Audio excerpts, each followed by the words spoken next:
ദൃശ്യം 3യുടെ ഞെട്ടിക്കുന്ന അപ്ഡേറ്റ്. ആട് 3യിലെ അടുത്ത കാസ്റ്റിംഗ്. ഒറ്റക്കൊമ്പൻ ടീസർ വരുന്നു. ഹായ് ഗൈസ്, ഇന്നത്തെ ഏറ്റവും പുതിയ സിനിമാ വാർത്തകളിലേക്ക് ഏവർക്കും സ്വാഗതം. കിഷ്കിന്ധാകാന്ഡം എന്ന സിനിമയ്ക്ക് ശേഷം ബാഹുൽ രമേശിന്റെ തിരക്കഥയിൽ ദിഞ്ചിത് അയ്യത്താൻ സംവിധാനം ചെയ്ത് സന്ദീപ് പ്രദീപ്, വിനീത്, ബിനു പപ്പു തുടങ്ങിയവർ പ്രധാന വേഷങ്ങളിലെത്തിയ ഏറ്റവും പുതിയ സിനിമയാണല്ലോ എക്കോ. ചിത്രത്തിന്റെ സെൻസറിംഗ് റിപ്പോർട്ട് ഇപ്പോൾ പുറത്തു വന്നിട്ടുണ്ട്. സെൻസർ ബോർഡിൽ നിന്നും US സർട്ടിഫിക്കറ്റ് ലഭ്യമായ എക്കോയുടെ ടോട്ടൽ റണ്ണിംഗ് ടൈം 2 മണിക്കൂറും 7 മിനിറ്റും 20 സെക്കൻഡും. ഈ വരുന്ന നവംബർ 21 എക്കോ തിയേറ്ററുകളിലേക്ക് എത്തും. ബോളിവുഡിൽ നിന്നും വൻ പ്രതീക്ഷകളോടെ വരാനിരിക്കുന്ന ഒരു പാൻ ഇന്ത്യൻ ബ്രഹ്മാണ്ഡ സിനിമയാണല്ലോ രാമായണ. രൺബീർ കപൂർ, യഷ്, സായി പല്ലവി തുടങ്ങിയവർ പ്രധാന വേഷങ്ങളിലെത്തുന്ന രാമായണയുടെ ചിത്രീകരണം നിലവിൽ നടന്നു വരികയാണ്. ഇതിനിടയിൽ ചിത്രത്തിന്റെ OTT അവകാശങ്ങൾ ജിയോ ഹോട്ട്സ്റ്റാറും സാറ്റലൈറ്റ് അവകാശങ്ങൾ സ്റ്റാർ നെറ്റ്വർക്കും സ്വന്തമാക്കിയെന്ന് മൂവി ടീം തന്നെ ഇപ്പോൾ ഒഫീഷ്യലായി കൺഫേം ചെയ്തിട്ടുണ്ട്. ദുൽഖർ സൽമാൻ നായകനായിട്ടെത്തിയ കാന്ത എന്ന ചിത്രത്തിന്റെ ആദ്യ 6 ദിവസത്തെ Kerala worldwide collection report ഇപ്പോൾ പുറത്തു വന്നിട്ടുണ്ട്. 6 ദിവസങ്ങൾ കൊണ്ട് കേരളത്തിൽ നിന്നും മാത്രം 4 കോടി 10 ലക്ഷം രൂപയോളം സ്വന്തമാക്കിയ കാന്തയുടെ 6 ദിവസത്തെ വേൾഡ് വൈഡ് കളക്ഷൻ 28 കോടി രൂപയോളമാണ്. 30 കോടി രൂപയോളം ബഡ്ജറ്റ് കണക്കാക്കുന്ന ചിത്രം തിയേറ്ററുകളിൽ വിജയമാകണമെങ്കിൽ 50 കോടിക്ക് മുകളിലൊരു കളക്ഷൻ നേടിയെടുക്കേണ്ടതായിട്ടുണ്ട്. ഉണ്ണി മുകുന്ദൻ, അപർണ ബാലമുരളി എന്നിവരെ കേന്ദ്ര കഥാപാത്രങ്ങളാക്കി അരുൺ ബോസ് സംവിധാനം ചെയ്തു വരുന്ന ഏറ്റവും പുതിയ സിനിമയാണ് മിണ്ടിയും പറഞ്ഞും. ഒരു റൊമാന്റിക് ഡ്രാമ പശ്ചാത്തലത്തിൽ തയ്യാറാകുന്ന ഈ ചിത്രത്തിൽ ഉണ്ണി മുകുന്ദനും അപർണയ്ക്കുമൊപ്പം ജൂഡ് ആന്റണി, ജാഫർ ഇടുക്കി, മാല പാർവതി, ഗീതി സംഗീത, സോഹൻ സീനുലാൽ എന്നിവരും പ്രധാന വേഷങ്ങളിലെത്തും. ഇന്നിപ്പോൾ ഈ ചിത്രത്തിന്റെ ഓൾ ഇന്ത്യ തിയേറ്ററിക്കൽ വിതരണാവകാശം ജാഗ്വർ സ്റ്റുഡിയോസ് സ്വന്തമാക്കിയിട്ടുണ്ടെന്ന് അറിയാൻ സാധിച്ചിട്ടുണ്ട്. കാത്തിരിക്കാം ഈ സിനിമയുടെ റിലീസ് തീയതി പ്രഖ്യാപനത്തിനായി. ഹോളിവുഡിൽ നിന്നും ഡിസ്നിയുടേതായി പുറത്തു വരാനിരിക്കുന്ന ഏറ്റവും പുതിയ സിനിമയാണ് മോന. ഇതേ പേരിലുള്ള ഒരു അനിമേഷൻ സിനിമയുടെ ലൈവ് അഡാപ്റ്റേഷനായി വരാനിരിക്കുന്ന മോനയുടെ ഫസ്റ്റ് ലുക്ക് പോസ്റ്റർ ഇന്നലെ പുറത്തു വന്നിരുന്നു. ഡിവൈൻ ജോൺസൺ, കാതറീന ലഗായിയ തുടങ്ങിയവരാണ് ചിത്രത്തിലെ പ്രധാന താരങ്ങൾ. വരുന്ന 2026 ജൂലൈ 10 മോന റിലീസിനെത്തും. മലയാളത്തിൽ നിന്നും ഈ വർഷം തിയേറ്ററുകളിലേക്ക് എത്തി ഇൻഡസ്ട്രി ഹിറ്റ് വിജയവും ഒപ്പം തന്നെ മോളിവുഡിൽ ആദ്യം 300 കോടി കളക്ഷൻ നേടിയ സിനിമ എന്ന റെക്കോർഡും സ്വന്തമാക്കിയ ഏറ്റവും പുതിയ സിനിമയാണല്ലോ ലോക ചാപ്റ്റർ 1 ചന്ദ്ര. ചിത്രം റിലീസിനെത്തി ഇന്ന് 82 ദിവസങ്ങൾ തികയുകയും ഓൾമോസ്റ്റ് ചിത്രത്തിന്റെ തിയേറ്റർ പ്രദർശനം നിലവിൽ അവസാനിപ്പിക്കുകയും ചെയ്തിട്ടുണ്ട്. ലോക ചാപ്റ്റർ 1 ചന്ദ്രയുടെ കേരള വേൾഡ് വൈഡ് കളക്ഷൻ പരിശോധിക്കുകയാണെങ്കിൽ കേരളത്തിൽ നിന്ന് മാത്രം 82 ദിവസങ്ങൾ കൊണ്ട് 121 കോടി 90 ലക്ഷം രൂപയും വേൾഡ് വൈഡ് ഗ്രോസായി 303 കോടി 50 ലക്ഷം രൂപയുമാണ് ലോക ചാപ്റ്റർ 1 ചന്ദ്ര ഫൈനൽ കളക്ഷനായി സ്വന്തമാക്കി. കാർത്തിയെ നായകനാക്കി നളൻ കുമാരസ്വാമി സംവിധാനം ചെയ്തു വരുന്ന വാ വാത്തിയാർ എന്ന സിനിമയുടെ റിലീസ് ഡിസംബർ 5 നിന്നും പോസ്റ്റ്പോൺ ചെയ്തെന്ന് കഴിഞ്ഞൊരു വീഡിയോയിൽ നമ്മൾ സൂചിപ്പിച്ചിരുന്നു. ഇന്നിപ്പോൾ ഈ ചിത്രത്തിന്റെ പുതുക്കിയ റിലീസ് അപ്ഡേറ്റ് പുറത്തു വന്നിട്ടുണ്ട്.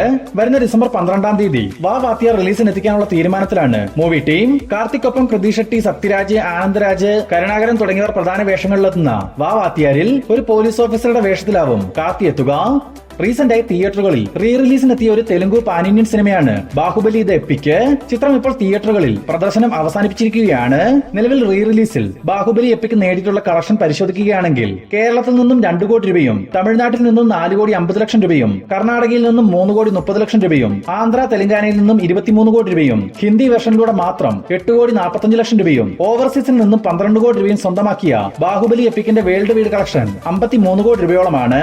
മാത്രമല്ല വരുന്ന ഡിസംബർ മാസം ജപ്പാനിലും ബാഹുബലി ദ എപ്പിക് റിലീസിനെത്തുന്നുണ്ട്. ഇതിനിടയിൽ ഈ ചിത്രം OTT റിലീസ് ഉണ്ടാവുമോ എന്ന് പലരും കമന്റ് മുഖേന ചോദിച്ചിരുന്നു.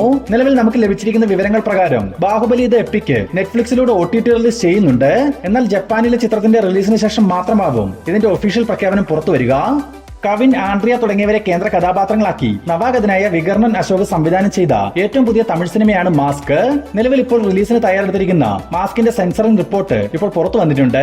സെൻസർ ബോർഡിൽ നിന്നും US സർട്ടിഫിക്കറ്റ് ലഭിച്ചിരിക്കുന്ന ഈ ചിത്രത്തിന്റെ ടോട്ടൽ റണ്ണിംഗ് ടൈം 2 മണിക്കൂറും 7 മിനിറ്റും. ഈ വരുന്ന ഡിസംബർ 21 മാസ്ക് തിയേറ്ററുകളിലേക്ക് എത്തും. ആഷിഖ് ഉസ്മാന്റെ നിർമ്മാണത്തിൽ ലാലേട്ടനെ നായകനാക്കി ഓസ്റ്റിൻ സംവിധാനം ചെയ്യാനിരിക്കുന്ന ഒരു ക്രൈം ത്രില്ലർ സിനിമയാണ് L365. ചിത്രത്തിന്റെ സൗണ്ട് ഡിസൈൻ ചെയ്യുന്നത് ആവേശം, മാലിക്, നീലവെളിച്ചം പോലുള്ള സിനിമകൾക്ക് സൗണ്ട് ഡിസൈൻ ഒരുക്കിയിട്ടുള്ള വിഷ്ണു ഗോവിന്ദ് ആയിരിക്കുമെന്ന് ഒരു പോസ്റ്റർ മുഖേന മൂവി ടീം തന്നെ ഇപ്പോൾ കൺഫേം ചെയ്തിട്ടുണ്ട്. ഇനി L365ന്റെ മറ്റൊരു അപ്ഡേറ്റ് പരിശോധിക്കുകയാണെങ്കിൽ കഴിഞ്ഞ ദിവസം എക്കോ എന്ന ചിത്രത്തിന്റെ പ്രൊമോഷൻ വേളയിൽ L365ൽ ഒരു കഥാപാത്രത്തെ അവതരിപ്പിക്കുകയും ഒപ്പം തന്നെ ചിത്രത്തിന്റെ ക്രിയേറ്റീവ് ഡയറക്ടറുമായ ബിനു പപ്പു ഈ ചിത്രത്തെപ്പറ്റി ചില കാര്യങ്ങൾ തുറന്നു പറഞ്ഞിട്ടുണ്ട്. L365 ഒരു ക്രൈം ത്രില്ലർ പശ്ചാത്തലത്തിൽ ഒരുങ്ങുന്ന സിനിമയാണെന്നും ലാലേട്ടൻ ചിത്രത്തിൽ ഒരു പോലീസ് ഓഫീസറുടെ വേഷത്തിലാവും എത്തുകയെന്നും വരുന്ന ജനുവരി മാസം മുതൽ ചിത്രത്തിന്റെ ഷൂട്ടിംഗ് വർക്കുകൾ ആരംഭിക്കുമെന്നുമാണ് ബിനു പപ്പു സൂചിപ്പിച്ചിട്ടുള്ളത്. രശ്മിക മന്ദാന കേന്ദ്ര കഥാപാത്രമായി റീസെന്റായി തിയേറ്ററുകളിലേക്ക് എത്തിയ ഏറ്റവും പുതിയ തെലുങ്ക് സിനിമയാണ് ദ ഗേൾ ഫ്രണ്ട്. ചിത്രത്തിന്റെ ആദ്യ 10 ദിവസത്തെ കളക്ഷൻ റിപ്പോർട്ട് ഇപ്പോൾ പുറത്തു വന്നിട്ടുണ്ട്. 10 ദിവസങ്ങൾ കൊണ്ട് ആന്ധ്ര, തെലങ്കാന എന്നിവിടങ്ങളിൽ നിന്നും 13 കോടി 70 ലക്ഷം രൂപയും കർണാടകയിൽ നിന്നും 3 കോടി 5 ലക്ഷം രൂപയും റെസ്റ്റ് ഓഫ് ഇന്ത്യയിൽ നിന്നും 1 കോടി 25 ലക്ഷം രൂപയും ഓവർസീസിൽ നിന്നും 7,45,00,000 സ്വന്തമാക്കിയ ദ ഗേൾ ഫ്രണ്ടിന്റെ 10 ദിവസത്തെ വേൾഡ് വൈഡ് കളക്ഷൻ ഏതാണ്ട് 25,45,00,000 രൂപയാണ്. 40 കോടി രൂപയോളം ബഡ്ജറ്റിലെത്തിയ ഈ ചിത്രം തിയേറ്ററുകളിൽ പരാജയമായി മാറിക്കൊണ്ടിരിക്കുന്നു. സുരേഷ് ഗോപിയെ നായകനാക്കി മാത്യു തോമസ് സംവിധാനം ചെയ്തു വരുന്ന ഏറ്റവും പുതിയ സിനിമയാണല്ലോ ഒറ്റക്കൊമ്പൻ. സുരേഷ് ഗോപിക്കൊപ്പം ഇന്ദ്രജിത്ത്, ദിവ്യാപിള്ള, വിജയരാഘവൻ, കബീർ ദുഹാൻ സിംഗ് തുടങ്ങി വലിയൊരു താരനിര ഒന്നിക്കുന്ന ഒറ്റക്കൊമ്പന്റെ ചിത്രീകരണം വീണ്ടും പാലായിൽ തന്നെ നടന്നു വരുന്നെന്ന് മൂവി ടീം തന്നെ ഒരു സോഷ്യൽ മീഡിയ പോസ്റ്റിലൂടെ അറിയിച്ചിട്ടുണ്ട്. അതും ചില പാച്ച് വർക്ക് ഷൂട്ടാണ് ഒറ്റക്കൊമ്പന്റേതായി പാലായിൽ ചിത്രീകരിക്കുന്നത്. മാത്രമല്ല ചിത്രത്തിന്റെ ഭാഗത്തു നിന്നും ഒരു ടീസർ റിലീസിന് ഒരുങ്ങുന്നു എന്നൊരു ന്യൂസും ഇപ്പോൾ പുറത്തു വന്നിട്ടുണ്ട്. ഒറ്റക്കൊമ്പൻ സിനിമയുടെ ടീസറിന്റെ വർക്കുകൾ ആരംഭിച്ചെന്നും വരുന്ന ഡിസംബർ മാസത്തിന്റെ തുടക്കത്തിൽ തന്നെ സിനിമയുടെ ടീസർ റിലീസ് ചെയ്യുമെന്നുമാണ് നമുക്ക് ലഭിച്ചിരിക്കുന്ന വിവരങ്ങൾ സൂചിപ്പിക്കുന്നത്. അനുപമ പരമേശ്വരൻ, അഭിരാമി, ലിവിങ്സ്റ്റൺ തുടങ്ങിയവരെ കേന്ദ്ര കഥാപാത്രങ്ങളാക്കി AR ജീവ തിരക്കഥ എഴുതി സംവിധാനം ചെയ്ത ഏറ്റവും പുതിയ സിനിമയാണ് ലോക്ക്ഡൌൺ. ഇന്നിപ്പോൾ ചിത്രത്തിന്റെ റിലീസ് തീയതി പ്രഖ്യാപനം പുറത്തു വന്നിരുന്നു. ഈ വരുന്ന ഡിസംബർ 5-ാം തീയതി ലോക്ക്ഡൌൺ എന്ന ഈ അനുപമ പരമേശ്വരൻ ചിത്രം തിയേറ്ററുകളിലേക്ക് എത്തും. ഹോളിവുഡിൽ നിന്നും വൻ പ്രതീക്ഷകളോടെ വരാനിരിക്കുന്ന ഒരു ക്രിസ്റ്റഫർ നോളൻ സിനിമയാണ് ദ ഒഡീസി. ഹോമറിന്റെ രചനയിൽ വന്ന ഒരു എപ്പിക് ഫാന്റസി നോവലിന്റെ ചലച്ചിത്രാവിഷ്കാരമായ ദ ഒഡീസി സിനിമയിൽ Matt Damon, Tom Holland, Robert Pattinson, Zendaya തുടങ്ങിയവരാണ് പ്രധാന വേഷങ്ങളിലെത്തുക. നിലവിൽ അവസാനഘട്ട ചിത്രീകരണം നടന്നു വരുന്ന ദ ഒഡീസിയുടെ ഒഫീഷ്യൽ ട്രെയിലർ റിലീസിനൊരുങ്ങുന്നു. വരുന്ന ഡിസംബർ മാസം ക്രിസ്മസ് ദിനത്തിൽ ചിത്രത്തിന്റെ ട്രെയിലർ പുറത്തുവരും. ജയസൂര്യ കേന്ദ്ര കഥാപാത്രമാക്കി മിഥുൻ മാനുവൽ തോമസ് സംവിധാനം ചെയ്തു വരുന്ന ആട് 3യുടെ ചിത്രീകരണത്തിൽ സർബത്ത് ഷമീർ എന്ന കഥാപാത്രത്തെ അവതരിപ്പിക്കുവാൻ വിജയ് ബാബു ആട് 3യിൽ സർബത്ത് ഷമീറായി തന്നെ ജോയിൻ ചെയ്തെന്ന് ഒരു സോഷ്യൽ മീഡിയ പോസ്റ്റിലൂടെ സംവിധായകൻ തന്നെ അറിയിച്ചിട്ടുണ്ട്. നിലവിൽ തൊടുപുഴയിൽ വെച്ച് ചിത്രീകരണം നടന്നു വരുന്ന ആട് 3ക്ക് ഇനി കൊച്ചി, തിരുവനന്തപുരം എന്നിവിടങ്ങളിലും 2 ഷെഡ്യൂൾ ചിത്രീകരണം പൂർത്തീകരിക്കേണ്ടതായിട്ടുമുണ്ട്. വരുന്ന 2026 മാർച്ച് മാസം 19-ാം തീയതി ആട് 3 റിലീസിനെത്തും. പൃഥ്വിരാജ് സുകുമാരനെ നായകനാക്കി GR ഇന്ദുഗോപന്റെ തിരക്കഥയിൽ ജയൻ നമ്പ്യാർ സംവിധാനം ചെയ്തു വരുന്ന ഏറ്റവും പുതിയ സിനിമയാണല്ലോ വിലായത്ത് ബുദ്ധ. നിലവിൽ ഇപ്പോൾ റിലീസിന് തയ്യാറെടുത്തിരിക്കുന്ന ഈ ചിത്രത്തിന്റെ സെൻസറിംഗ് റിപ്പോർട്ട് ഇപ്പോൾ പുറത്തു വന്നിട്ടുണ്ട്. സെൻസർ ബോർഡിൽ നിന്നും US സർട്ടിഫിക്കറ്റ് സ്വന്തമാക്കിയ വിലായത്ത് ബുദ്ധയുടെ ടോട്ടൽ റണ്ണിംഗ് ടൈം 2 മണിക്കൂറും 56 മിനിറ്റും. മാത്രമല്ല ചിത്രത്തിന്റെ ഓൺലൈൻ ബുക്കിംഗും ഇപ്പോൾ ഓപ്പൺ ആയി കഴിഞ്ഞു. ഈ വരുന്ന ഡിസംബർ 21-ാം തീയതി വിലായത്ത് ബുദ്ധ തിയേറ്ററുകളിലേക്ക് എത്തും. ലാലേട്ടനെ നായകനാക്കി ജിത്തു ജോസഫ് സംവിധാനം ചെയ്തു വരുന്ന ഏറ്റവും പുതിയ സിനിമയാണല്ലോ ദൃശ്യം 3. ലാലേട്ടനൊപ്പം മീന, അൻസിബ, എസ്തർ, സിദ്ദിഖ് തുടങ്ങിയവർ പ്രധാന വേഷങ്ങളിലെത്തുന്ന ദൃശ്യം 3യുടെ ചിത്രീകരണം നിലവിൽ തൊടുപുഴയിലെ കാഞ്ഞാറിൽ വെച്ച് നടന്നു വരുന്നു. ഇന്നലെ ചിത്രത്തിന്റെ ഭാഗത്തു നിന്നും ഒരു ലൊക്കേഷൻ സ്റ്റില്ല് പുറത്തു വന്നിട്ടുണ്ട്. ഈ ഒരു ദൃശ്യം 3യുടെ ഷൂട്ടിന്റെ പ്രത്യേകത എന്തെന്നാൽ നിലവിൽ ഇപ്പോൾ ആരംഭിച്ചിരിക്കുന്ന ഈ ഷെഡ്യൂൾ ചിത്രീകരണം പൂർണ്ണമായും രാത്രികാലങ്ങളിൽ മാത്രമാണ് ചിത്രീകരിക്കുന്നത്. ശരിക്കും ഒരു മിസ്റ്ററി ത്രില്ലർ ആയിട്ടാണ് ദൃശ്യം 3 തയ്യാറാവുന്നതെന്നും ചില സൂചനകൾ നമുക്ക് ലഭിച്ചിട്ടുണ്ട്.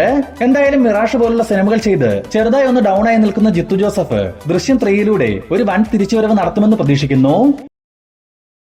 മെഗാസ്റ്റാർ മമ്മൂട്ടിയെ നായകനാക്കി ജിതിൻ കെ ജോസ് സംവിധാനം ചെയ്ത ഒരു ക്രൈം ത്രില്ലർ ഡ്രാമ മൂവിയാണല്ലോ കളങ്കാവൽ. മമ്മൂട്ടിക്കൊപ്പം വിനായകൻ, മീര ജാസ്മിൻ, രജിഷ വിജയൻ തുടങ്ങിയവർ പ്രധാന വേഷങ്ങളിലെത്തുന്ന കളങ്കാവൽ എന്ന ഈ ചിത്രം വരുന്ന നവംബർ 27-ന് റിലീസിനെത്താനിരിക്കെ ചിത്രത്തിന്റെ റിലീസ് നവംബർ 27-ൽ നിന്നും 2026 ജനുവരി മാസത്തിലേക്ക് പോസ്റ്റ്പോൺ ചെയ്യുന്നു എന്ന തരത്തിൽ ഒരു റൂമർ ഇപ്പോൾ പുറത്തു വന്നിട്ടുണ്ട്. എന്നാൽ ഈ ഒരു വാർത്തയുമായി ബന്ധപ്പെട്ട് മൂവി ടീം അപ്ഡേറ്റുകൾ ഒന്നും തന്നെ പുറത്തു വിട്ടിട്ടുമില്ല.